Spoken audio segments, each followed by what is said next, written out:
Good morning, students.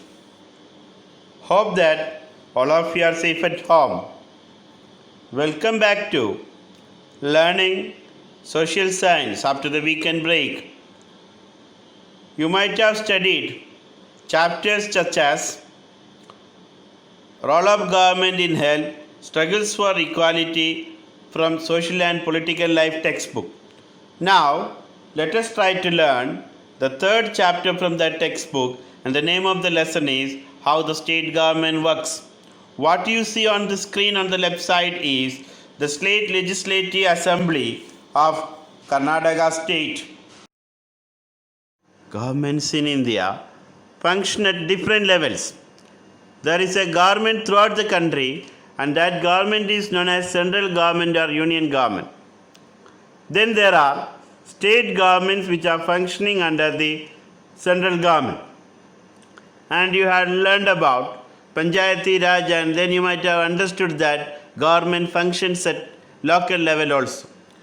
In this chapter, we will learn about how do state governments function in India. From page number 31, you will learn that state governments in India take care of the following issues: water shortage, and subsequently due to water shortage people become sick.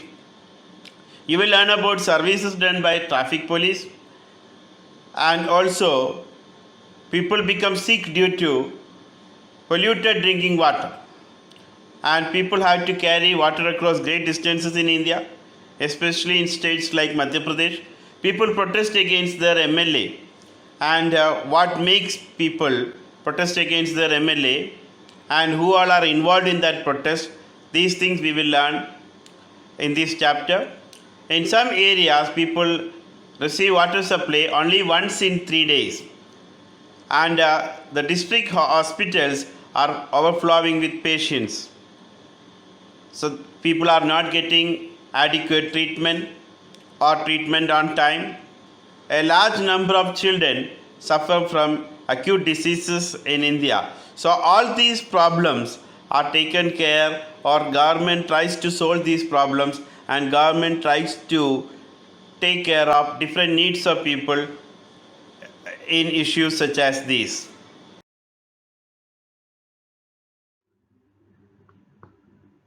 In India, a state government has three organs.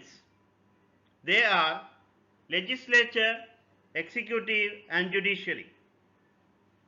The person whom you see on the left side is a member of Punjab Legislative Assembly, and also he is a minister in the current Council of Ministers, and he handles both Public Works Department and Education.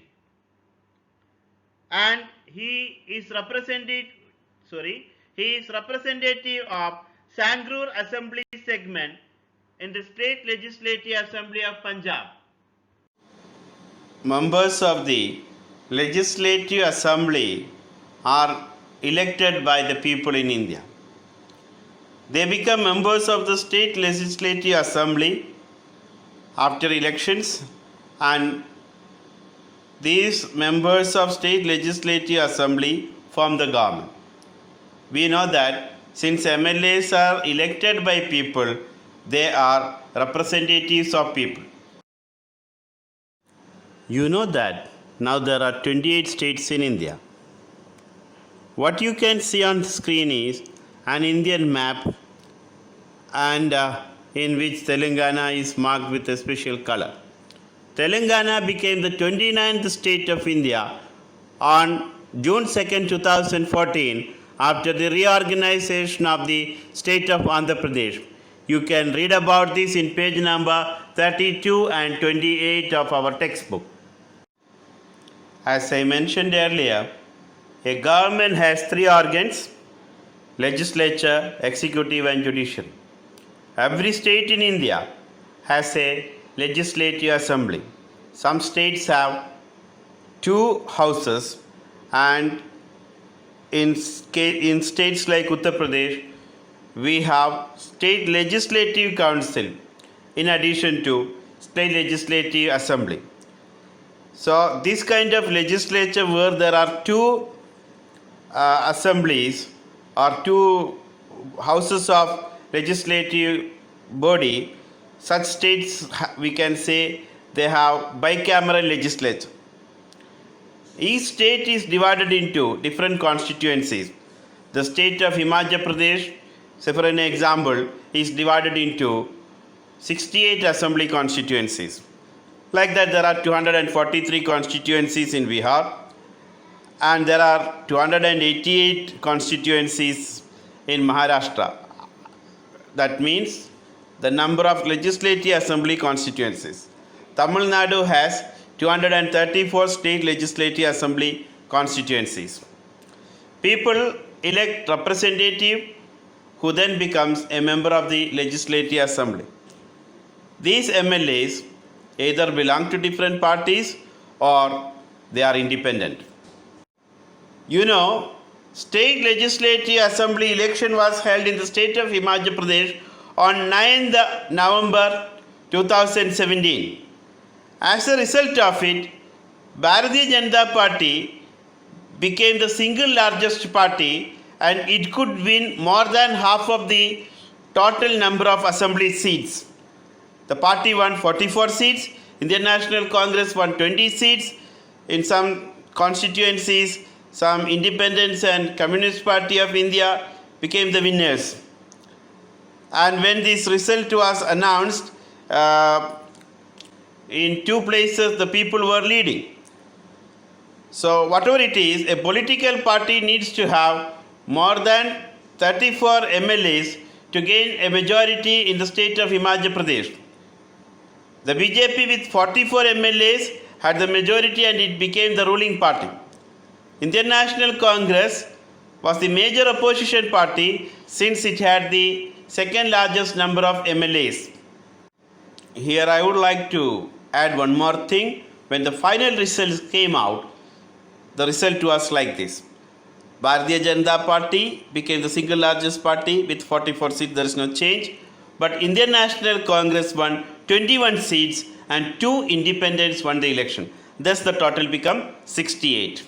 Hope that you understood. You see, Jairam Thakur, he is the Chief Minister of the state of Himachal Pradesh. After election, these 44 MLAs of Bharatiya Janata Party elected Jairam Thakur as their leader. Thus, the governor of Himachal Pradesh invited Jairam Thakur to form the government. Thus, he became the Chief Minister of the state of Himachal Pradesh, and you see Jairam Thakur now. A political party whose MLAs have won more than half of the number of constituencies is said to be in a majority. The political party that is the majority is called a ruling party. Among the opposition, there will be members from other parties, including those who had been elected as independent candidates.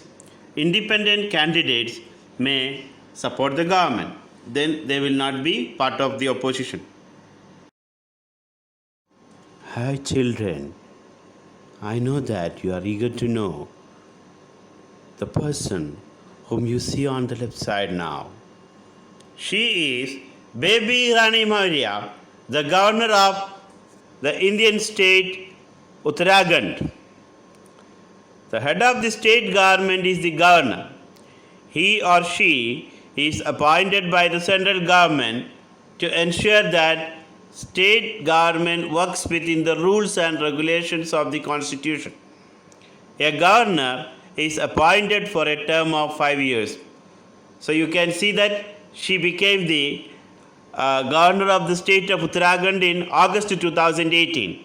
So I have shown you calendars of the years 2018, 19, 20, 21 and 22 to show you that she will be serving as the governor of the state till 2022, because the term for a governor to be in position is 5 years.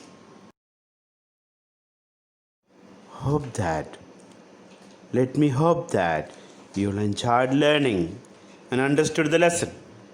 Here is an assignment for you.